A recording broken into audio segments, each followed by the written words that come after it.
learning is essential, I think, for not just for me, I think for everybody.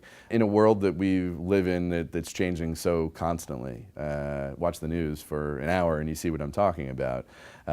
We know a lot about technology and how much technology is changing the face of society, the way we do business, the way we communicate with each other.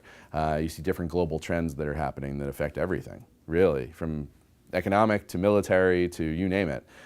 If you're not keeping up on what's happening, whether it be in life, whether it be in your career, what your business is doing, what have you, you're really going to be left behind. I think we see that very often, very time and time again. The people who kind of sit back and think that you can just mail it in whatever they're doing don't usually do too well.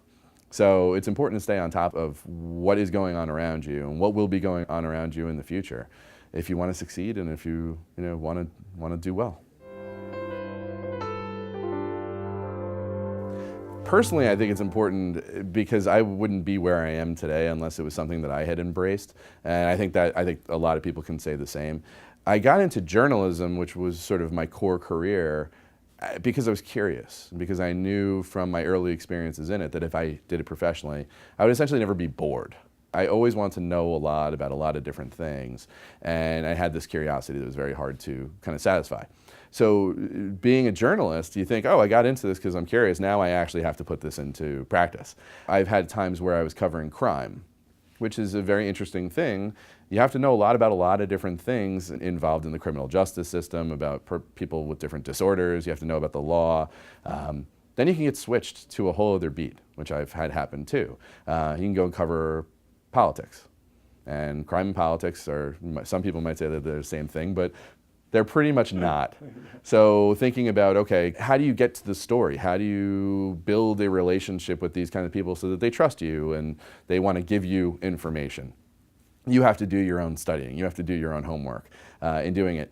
And in many cases, when you're writing a book or you're doing something that's more involved, you're doing research, real pure scientific research, there's a lot of pieces that go into that. So for me, it's been something that's been essential, but it's been something I sort of chose because of, I think, my natural curiosity about things. And now in my career today, I think is, living in this world of CIOs and aspiring CIOs and thought leaders and influencers, everything's changing around us very quickly.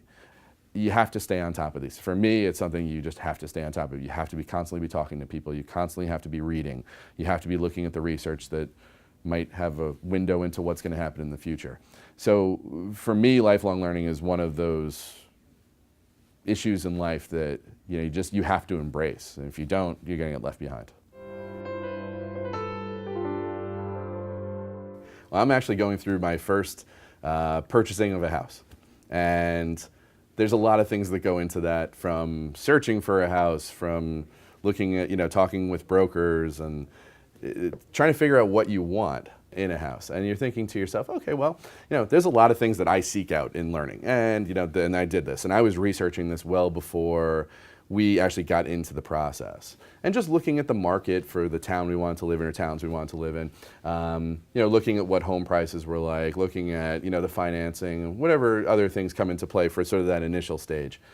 Those are things I sought out. Those are things I wanted to learn. And then you get further into the process and all of a sudden, something seeks you out.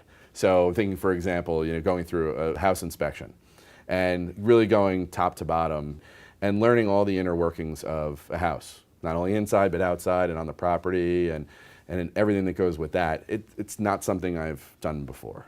So it's been an interesting experience. There have been a number of things that I had to take away and I have to go learn a lot about. I know that. Because if I'm going to own, if my wife and I are going to own this house, there's different things you have to maintain. There's different things you have to take care of. There's different people you have to rely on. You think about it as like a corporate executive. Some things you're going to outsource. Some things you're going to have, consultants for. Some you're going to hire your own.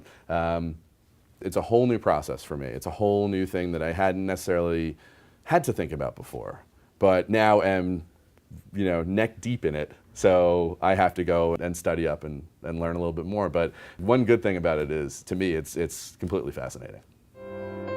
Hi, I'm Russell Sarder, Chairman and CEO of Netcom Learning. Netcom Learning's purpose is to promote the values of lifelong learning. The moment we think we know it all, we stop growing. Develop the passion for learning, be a lifelong learner.